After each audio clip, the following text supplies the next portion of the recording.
Assalamualaikum warahmatullahi wabarakatuh. Selamat pagi anak-anak. Pelajaran matematika kita hari ini adalah mereview materi pecahan, pembulatan, dan taksiran. Selamat belajar.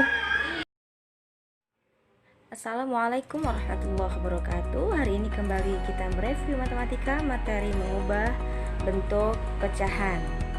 Apa kita pelajari adalah mengubah pecahan campuran, yaitu mengubah pecahan campuran menjadi pecahan biasa. Anak-anak masih ingat apa pecahan campuran?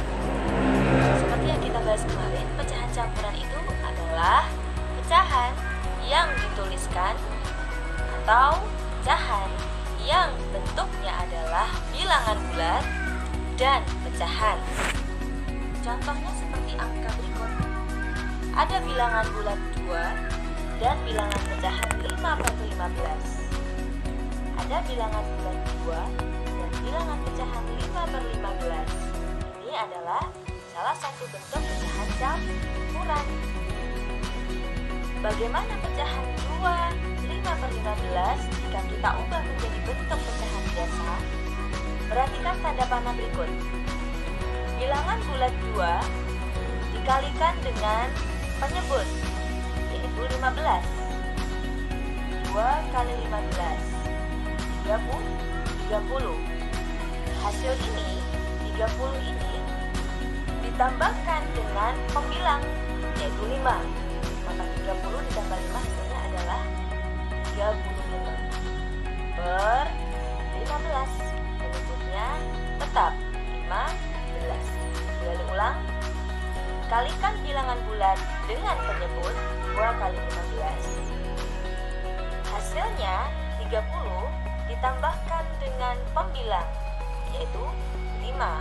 Maka 30 ditambah 5 hasilnya 35 per 15. Penyebutnya tidak berubah. Saya singkat dengan langkah berikut. Kalikan bilangan bulat dengan penyebut. Langkah kedua, tambahkan hasil perkalian tersebut dengan pembilang. Bisa dipahami anak-anak? Baik, mulai dilanjutkan. Yang kedua adalah mengubah pecahan biasa tak murni menjadi pecahan campuran.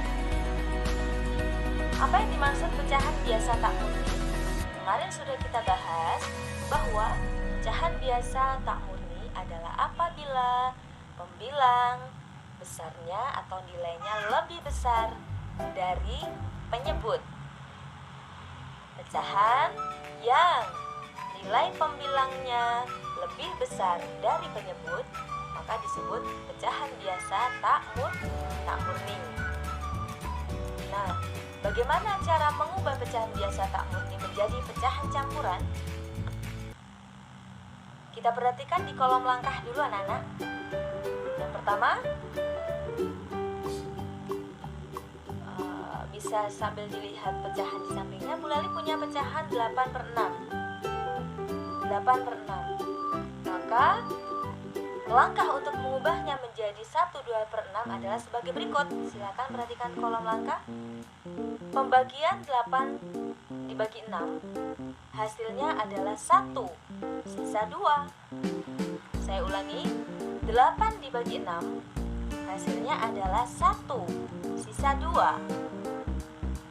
Coba sambil dihitung jadinya 8 dibagi 6 hasilnya kan 1, masih sisa 2 anak-anak, ya kan? Kemudian langkah kedua adalah tuliskan 1 sebagai bilangan bulat, 1. 2 sebagai pembilang, 2 sisanya tadi dijadikan sebagai pembilang, dan 6 tetap sebagai penyebut. Maka bisa dituliskan dengan 1/2/6. Saya ulangi, langkah kedua adalah tulislah hasil pembagiannya adalah 1 sebagai bilangan bulat dan sisanya 2 sebagai pembilang dan 6 tetap sebagai penyebut. Kalau angka atau pecahannya lebih besar, maka anak-anak bisa memakai pembagian itu dengan cara porogabit. Nanti akan kita pelajari lebih lanjut ketika visit home atau ketika pembelajaran sudah bisa dilakukan secara offline atau bertatap muka. Bisa dipahami ya? Baik, mulai. Yang ketiga adalah mengubah pecahan desimal. Catatan yang perlu kita pahami adalah 1. Amati jumlah angka di sebelah kanan tanda koma. Yang kedua, banyak angka di sebelah kanan tanda koma menyatakan banyak tempat desimal. Maaf, ada kesalahan. Banyak tempat desimal. Jika ada satu angka di sebelah kanan tanda koma, menunjukkan satu tempat desimal yang dinyatakan dengan per 10. Jika mempunyai dua tempat desimal, dinyatakan dengan per 100 dan seterusnya.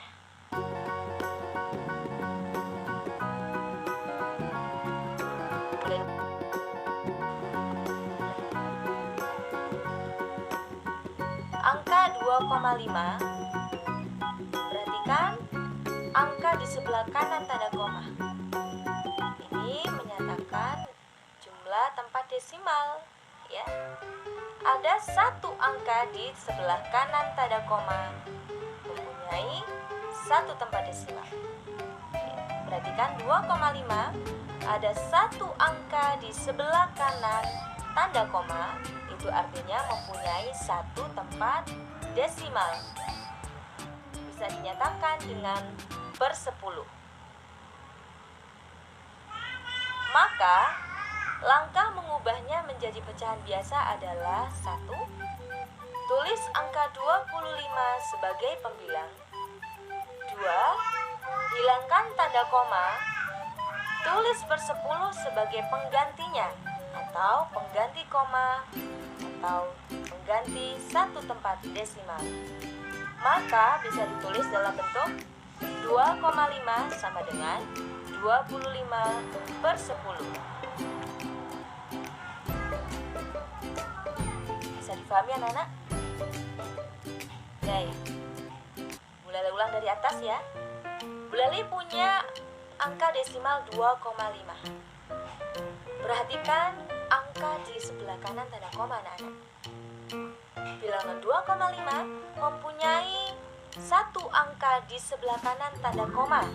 Itu artinya mempunyai satu tempat desimal. Satu tempat desimal bisa dinyatakan dengan per 10.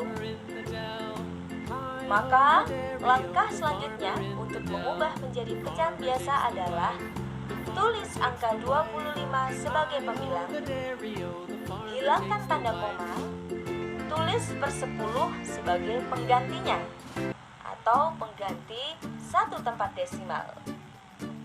Maka bentuk penulisannya adalah 25 per 10. Bisa difahami? Baik, Bu Lali lanjutkan. Mengubah pecahan biasa menjadi bentuk desimal. Ada soal, ubahlah pecahan 14/5 menjadi bentuk desimal. Seperti yang anak-anak pahami bahwa bentuk desimal ditandai dengan adanya tanda koma.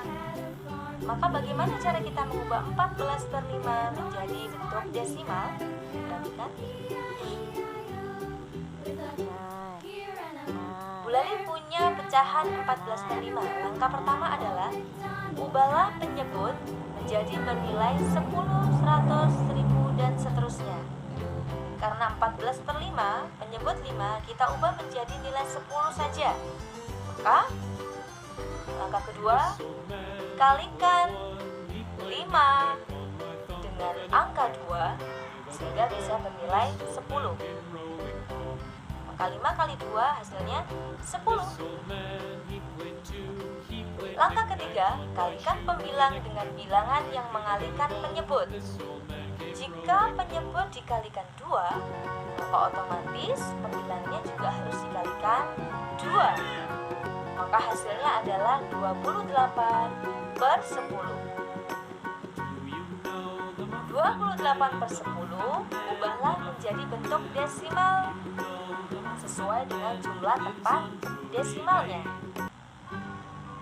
Seperti yang sudah kita bahas sebelumnya, per 10, penyebut 10 itu menunjukkan berapa tempat desimal anak-anak? Per 10 menunjukkan berapa tempat desimal? 1, benar. Per 10 menunjukkan 1 tempat desimal. Maka tulislah angka 28 dan letakkan tanda koma di belakang atau di sebelah kiri angka 8. Karena per 10 1 tempat desimal, maka di sebelah kanan koma harus ada 1 angka desimal, yaitu 8. Benar ya? 28/10 per 10 menunjukkan 1 tempat desimal. Maka tulislah angka 28 dan letakkan tanda koma di sebelah kiri angka 8 agar menunjukkan 1 tempat desimal di sebelah kanan tanda koma, yaitu 8. Bisa dipahami? Baik. Yang kelima adalah mengubah bentuk persen menjadi pecahan biasa dan desimal. Yang perlu kita ingat adalah bentuk persen bisa diartikan dengan per 100, maka secara otomatis sudah menjadi bentuk pecahan biasa seperti gambar berikut. 25% sama dengan 25/100.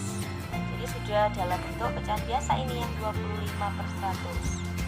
Kemudian jika diubah menjadi bentuk desimal, menjadi seperti apa? Coba kita lihat. Kalau yang tadi per 10 menunjukkan 1 tempat desimal, kalau per 100 menunjukkan berapa tempat desimal anak-anak? Oke, benar. Kalau per 100 menunjukkan 2 tempat desimal. Maka bisa dituliskan dengan 0,25. Karena 2 tempat desimal, maka di sebelah kanan tanda koma harus ada 2 angka seperti ini. Bersama Bu Leli Rizky Amalia, kita akan bersama mereview tentang pembulatan bilangan dan taksiran bilangan. Kita awali dengan bacaan basmalah. Bismillahirrahmanirrahim. Assalamualaikum warahmatullahi wabarakatuh.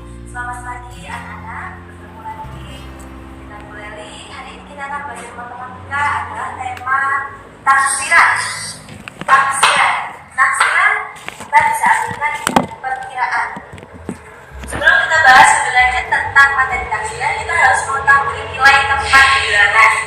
Nilai tempat, Bu Leli punya angka 345,5. Maka kita harus tahu satu angka di belakang koma ini nilainya adalah per 10.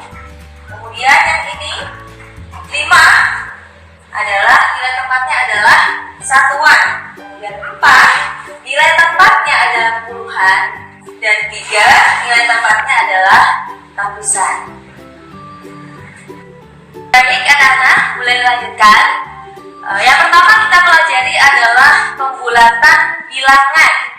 Ada 3 nanti. Yang pertama adalah pembulatan bilangan ke satuan terdekat.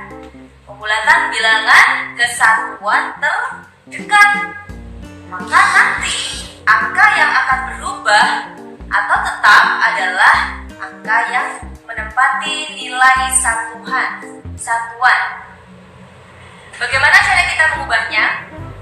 Untuk membulatkan ke satuan terdekat, yang kita lihat adalah satu angka di belakang koma. Satu angka di belakang koma. Jika nilai satu angka di belakang koma itu 5 atau lebih dari 5, maka angka satuannya ditambah 1 dan satu angka di belakang koma hilang. Jadi anak-anak bisa menuliskan menjadi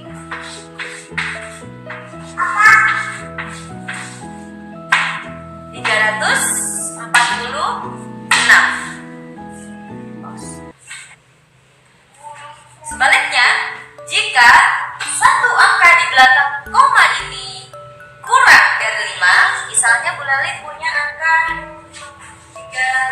45,3. Angka satuannya mana?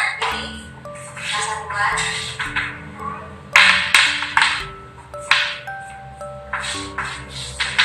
Maka kita lihat satu angka di belakang koma seperti tadi. Jika satu angka di belakang koma kurang dari 5, maka angka satuannya tetap anak-anak. Dan satu angka di belakang komanya hilang. Bisa ditulis menjadi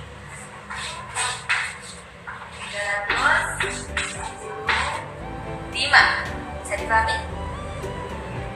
Baik.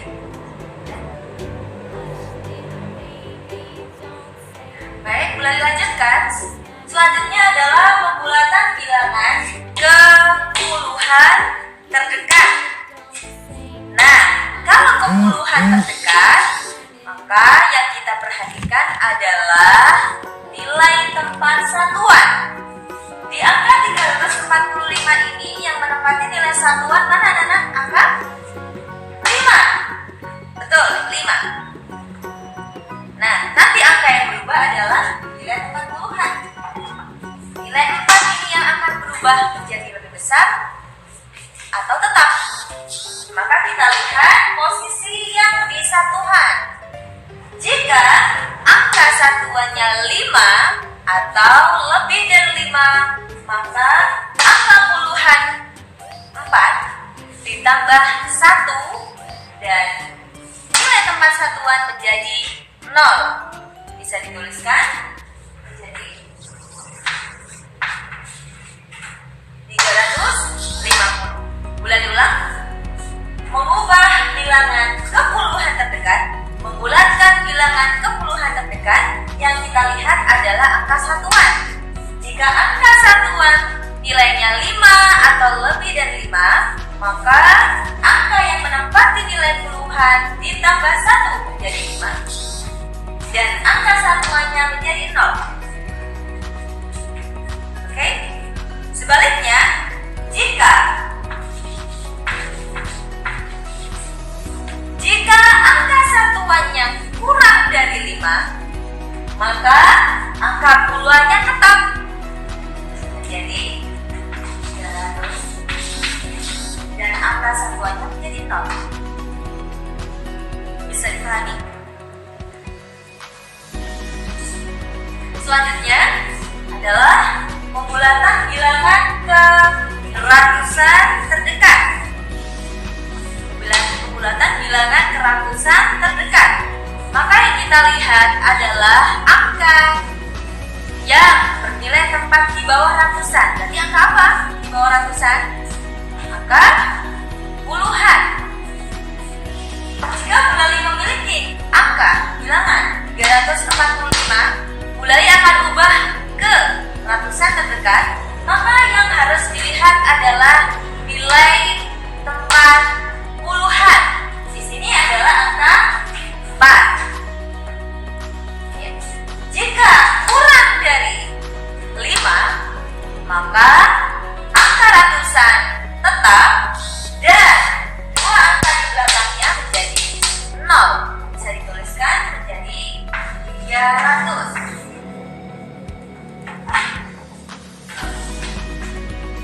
Sebaliknya, jika angka puluhannya adalah 5 atau lebih dari 5, maka angka yang menempati nilai ratusan ini ditambah 1 dan dua angka setelahnya menjadi 0. Tulis 400. Bisa dipahami? Boleh dilanjutkan? Yang terakhir adalah bulatan bilangan ke ribuan terdekat. Ada yang tahu? Kira-kira kalau pembulatan bilangan ke ribuan terdekat, yang kita lihat adalah angka yang mempunyai nilai tempat di bawah ribuan. Ya? Apa nilai tempat di bawah ribuan? Ratusan, betul. Nilai tempat ratusan ditempati oleh angka 7 di sini. Coba kita baca semua. 3.700 45. 5 menempati satuan, 4 menempati puluhan, 7 menempati ratusan, dan 3 menempati ribuan. Jika kita ubah ke ribu terdekat, maka yang kita lihat adalah angka yang nilai tempat ratusan di bawahnya. Jika nilai ratusannya bernilai 5 atau lebih dari 5, ini 7 berarti lebih dari 5 anak-anak, maka angka ribuannya kita tambahkan 1 menjadi 4, dan 3 angka setelahnya menjadi 0.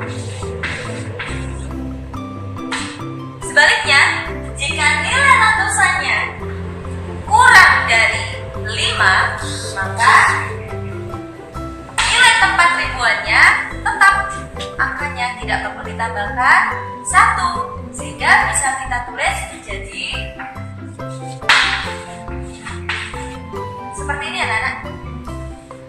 Baik, jadi sangat mudah untuk membulatkan bilangan. Yang pertama harus kita pahami adalah nilai tempat bilangan. Mana satuan, mana ratusan, mana puluhan, dan mana ribuan. Jika kita ingin membulatkan ke satuan terdekat, yang kita lihat angkanya adalah angka yang menempati per 10. Ya. Dilihat jika 5 atau lebih, maka angka satuannya ditambah 1. Jika kurang dari 5, angka satuannya tetap.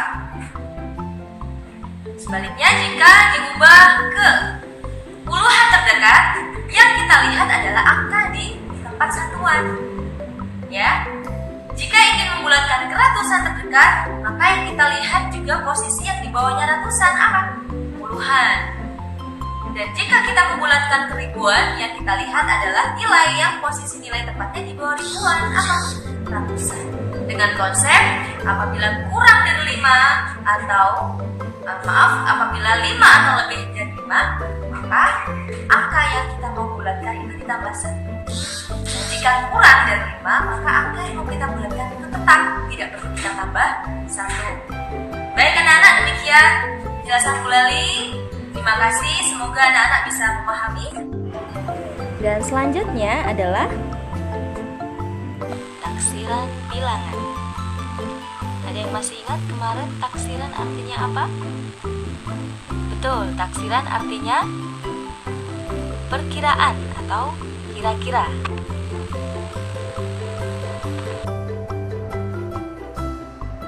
Dibagi menjadi 3. Yang pertama adalah taksiran ke bawah. Apakah yang dimaksud dengan taksiran ke bawah? Taksiran ke bawah adalah menaksirkan hasil operasi hitung dengan cara membulatkan semua suku atau bilangan dalam operasi hitung tersebut ke pembulatan tertentu yang ada di bawah bilangan tersebut. Maksudnya adalah yang nilainya di bawah bilangan tersebut, baik ke dalam puluhan, ratusan, atau ribuan. Dengan syarat, taksiran ke bawah ini tidak mengikuti aturan pembulatan yang sudah kita pelajari kemarin.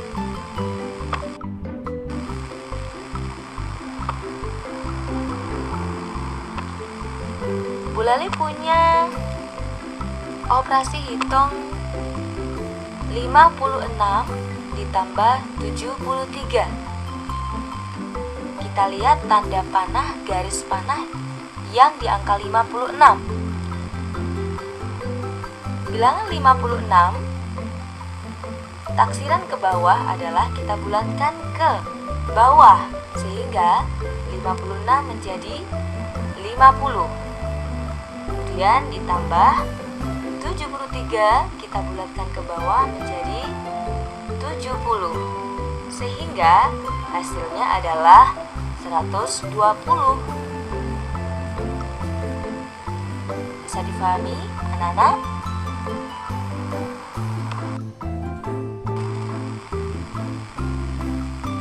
Yang kedua adalah taksiran ke atas. Apakah yang dimaksud dengan taksiran ke atas? adalah menaksirkan hasil operasi hitung dengan cara membulatkan semua suku atau semua bilangan dalam operasi hitung tersebut ke pembulatan tertentu yang nilainya ada di atas bilangan tersebut, baik ke dalam puluhan, ratusan, atau ribuan, dengan syarat yang sama, yaitu tanpa mengikuti aturan pembulatan yang telah kita pelajari sebelumnya.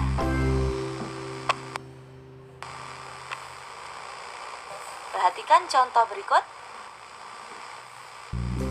Dengan operasi hitung yang sama, 56 ditambah 73. Bilangan 56 jika kita taksirkan ke atas, maka kita bulatkan ke atas menjadi 60. Ya. Sedangkan 73 kita bulatkan ke atas menjadi 80. Maka hasilnya adalah 140. Bisa disimpulkan bahwa taksiran ke atas 56 ditambah 73 hasilnya adalah 140.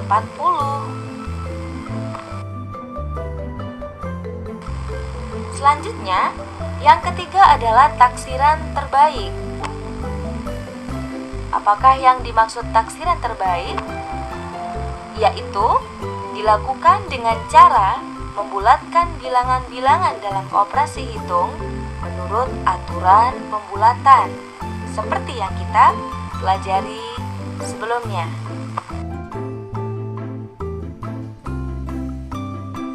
Boleh punya contoh? Taksirkan operasi hitung berikut ke ratusan terdekat. Bu Lali punya 125 plus 256. Kita bulatkan satu persatu menurut aturan pembulatan yang kita pelajari kemarin. Mulai dari 125 kita bulatkan ke ratusan terdekat. Maka angka yang kita lihat adalah angka yang menempati nilai di bawahnya ratusan. Apa? Yaitu yang menempati nilai puluhan. Angka berapa yang menempati nilai puluhan? Adalah angka 2.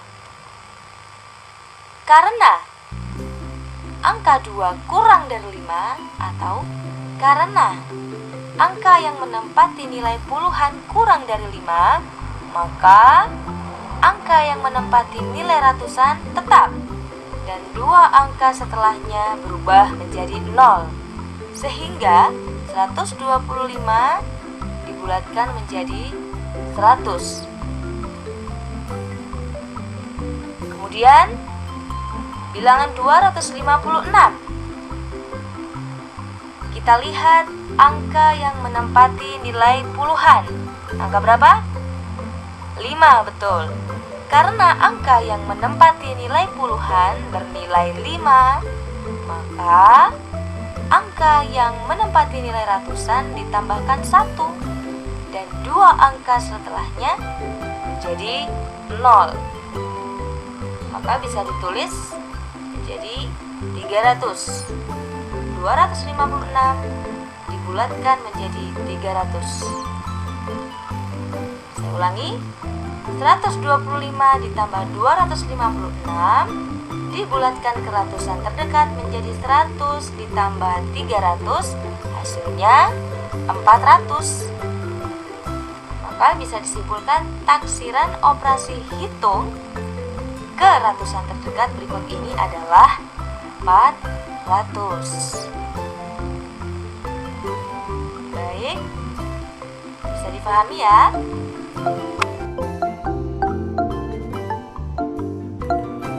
Oke, selamat belajar. Assalamualaikum warahmatullahi wabarakatuh.